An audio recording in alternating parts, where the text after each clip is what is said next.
As y'all can see, we talk about some topics where it's like, oh, you're talking to your mom about that. But that's all, folks. Oh.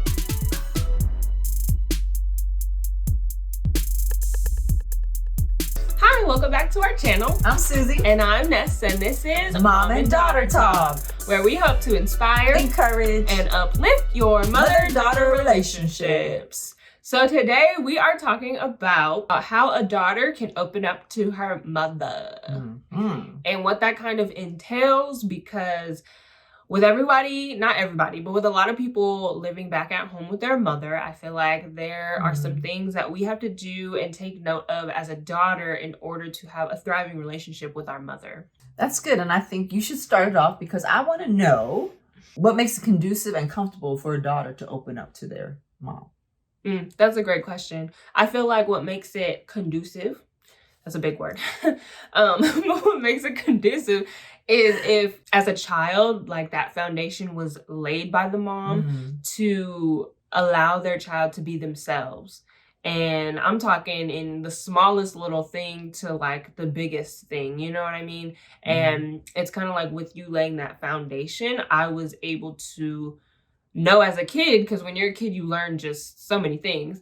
I learned like, okay, I can tell my mom some things, you know, not everything, but I could tell her some things. Like if I have questions, like I don't think she will bash me automatically. I don't think she will judge me. And if you do on accident, unintentionally, you will, you know, come back sooner or later and apologize or make that acknowledgement since I was younger. Yeah. And really, when you mention apology, I think that's so imperative as a parent. Don't ever feel like apologizing to your children takes away the authority, or they'll look at you more, with disrespect, or like that you're abdicating your authority. It really is humble and servant leadership, if you will, right? So I think humility is key. And I think the ability to apologize to someone that's underneath you, if you will, or under your authority is huge, because it takes a love for the truth. Because even though positionally I'm in a position as her mom, right? But it really is where it's even across the board as far as the love for the truth. And sometimes she said things that has convicted me, even as a little child. Oh yeah, I remember. It was where in my head, I was going through some things, and she actually just said, "Hi, mommy," or whatever. And you probably don't even remember this. And I was like, "Hi, Nessa." And she kind of interrupted my flow of thought, which was not on the positive tip. It was really more on just worrying and being anxious about some things. And I don't remember exactly how that conversation, it was a short one, transpired. But basically she said, "Mommy, just trust God." And she went back to playing on her, whatever. And I knew that was the Holy Spirit speaking through her. So really, no matter how the truth comes, right?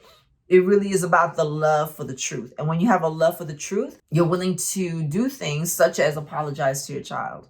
And again, it's not a thing where you're abdicating your authority when you do that. So yeah, opening up to you, it hasn't always been where I'm as open as I am now. As y'all can see, we talk about some topics where it's like, oh, you're talking to your mom about that. But that's all, folks. Oh. But I grew into this, and I think as a daughter, once you mature and you get into a level where you're not dependent on your parent, on your mom, then I think that's where the relationship can now shift and can grow into you trusting her with more deeper topics that you normally wouldn't talk to a mom about, you know? So I don't think we didn't get to this point until I graduated college, you know? And it's because I was living with you, but now on like different terms type of thing. And I had to fight for my independence for a little bit. Definitely when I was a senior in high school, going off to college at 17, I was like, I'm trying to be independent. That was like the worst year, I would say, with me, with either of my parents at that time, because I was fighting for my independence. But when I moved back in when I was 21, it's kind of like, okay, I've seen life a little bit, you know, I've done a little bit, dibbled and dabbled a little bit. So I come back with a different perspective. And it still took years, like, for me to mature. But once that happened and I wasn't dependent on you, I'm paying my own bills now, got my own car and everything, then I was able to open up to you in those deeper, more adult topics. Yeah. And correct me if I'm wrong, but really in any relationship, you're gonna test the waters to see, like, okay, I'm gonna share this thing. Yeah. And if as a parent, which sometimes we can have a propensity to do, is to overreact, right?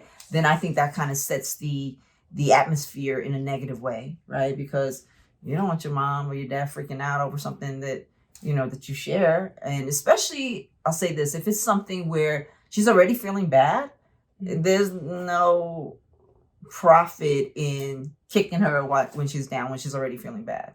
She knows it's something that, you know, she has to ask God to forgive her or this, that, and other. For me to say, I told you so, or it just is like rubbing salt on the wound, right? So parents, just chill out when they share different things, and knowing that the more you allow them to share things that could be even sometimes awkward or difficult, know that it's setting the stage for other things down the line that they should share. Because as a parent, you know, we want to be the first to know, because nobody's going to love her like a mom. You know what I mean? I mean, my vested interest in her is just that, her best interest, right? I'm on her side. So yeah, I want her to come to me first, you know what I mean? And not learn it from elsewhere.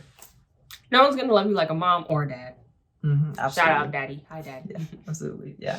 Yeah. And then ultimately, no one's going to love you like God. Absolutely. Yeah. Ultimately. Ting. Ting. One last thing I will say before we let y'all go is that I wouldn't try to force it as a daughter. Like, I wouldn't try to force opening up to your mom, you know, when you don't feel comfortable to do so, you know. I think it's easy to hear what your friends are talking to their mom about, or how, you know, their mom is just so terrible to them, and then kind of get that in your head, like, oh yeah, you're right, my mom wouldn't understand, so let me just not tell her that. But it's like, you know your mom better than your friend, you know your mom better than anybody else, so you should have that confidence in yourself to know that, hey, like, I know my mom, she's known me my whole life, I'm more independent now, like, I have my own brain, and don't feel ashamed or afraid to let her know, like, hey mom, like, I'm growing up here, like, give me space to do so. And moms, as she is telling you this, like, if you could please honor that request, because then that will allow us to then open up more, you know? Yeah. Good advice. Absolutely. Thank you. Yeah, welcome. Been through this a couple years. I just went. But yeah, so hope that helped y'all. Hope that helped. So we'll be back Thursday, and we will be talking about something different. We don't know what that is yet. But we hope that you will tune in, and thank you for joining. Yes. Do something with your hands. We want to attract attention. Something else.